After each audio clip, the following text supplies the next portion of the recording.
Hello everyone, this is PK Entertainment and we are back again, and here now we have another video for you, and we're going to talk about XMen 97 and whether it can retain and continue the legacy of classic X-Men animation. Now, XMen 97 is the sequel series to the iconic 1992 animated X-Men series, which is still for me the best screen adaptation of the X-Men, and you can check out my review of that series and I'll leave some links within the description. Now, when Disney bought out 20th Century Fox, they acquired the rights back of the X-Men property and were able to show both the original 1992 series and the upcoming 1997 series on the Disney Plus platform. So at the San Diego Comic-Con 2002 event, Marvel showed fans the first look at the 1997 series, and so far I'm liking what I'm seeing. Now, we didn't get a trailer, but we had some screenshots of the main characters, and it very much looks like they're retaining the same art style of the 92 series, which was based on the iconic Jim Lee era within the early 90s, so that's good. And then we see the shot here of the main team, so we're looking at, of course, the likes of Cyclops, Wolverine, Beast, Jubilee, Gambit, Jean Grey and Rogue, and I'm so happy that they've retained the same look. They haven't tried to edit or modify any of the costumes. Now, the animation style is a bit more refined than the 92 series, but the important thing is that it looks just like the characters that we know so much from the 92 series. And for me, that's probably what's most important when going into this overall show. We then look at this next screenshot where we see the likes of Cable, Bishop, Forge and Nightcrawler. And all of these characters, they look great. They're very well proportioned within the art style. So fantastic to see. We had the next screenshot here where we see the likes of Sinister, the Hellfire Club, or the Inner Circle, as what they were called in the third season of the 92 series. So we see here the likes of Emma Frost and Sebastian Shaw, as well as the leader of the Morlocks as well. So again, just looks fantastic on here, again retaining that sharpness in terms of the art style. Now, we then had this final shot of Magneto in his purple costume here, which was originally from the comics. Now, to be honest, I'm not a fan of this look, even though it is from the source material. And I'm sure throughout the series, we'll go back to Magneto's most iconic purple costume with the helmet and the cape as well. So aesthetically, everything is looking good so far in terms of the show. Now, the main concern is the storytelling. Will this series have the same mature tone of the 92 series? What made that so special is that it covered various themes of the source material in terms of discrimination and social upheaval, in terms of the mutants trying to find their place within society. What made the 92 series so great is that it was something that both kids and adults could enjoy.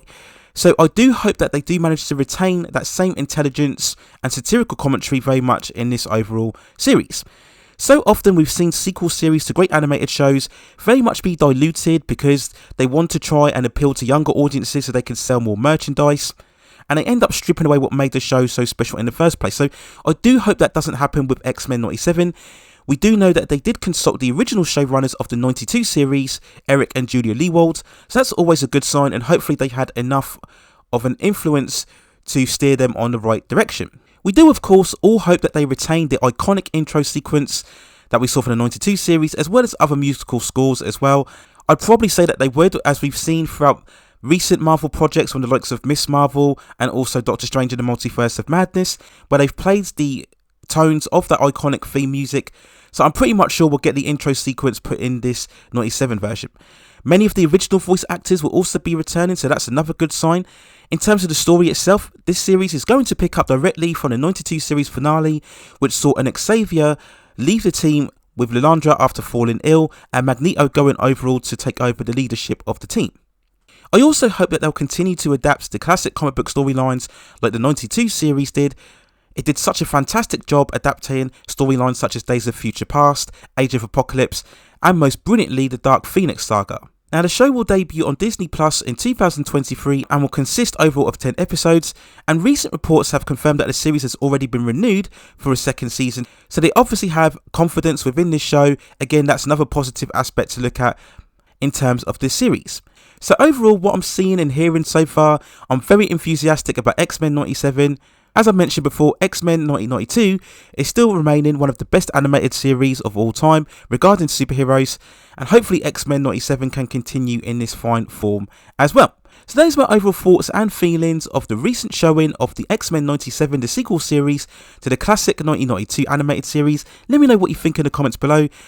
Were you excited by what you saw from this, or do you have some doubts as to whether they will be able to retain much more the tone in terms of storytelling and subject matter that we got from the 1992 series? Or do you feel that because they've got the original showrunners in consultation, they'll be able to provide very much the same legacy and iconic status that what we saw from the 92 series? Let me know what you think in the comments below. Please also hit and like those subscription and notification buttons so I can provide you with more high quality content like this in the future. But that's it for now. Take care of yourselves, stay safe distances, and I will see you very, very soon.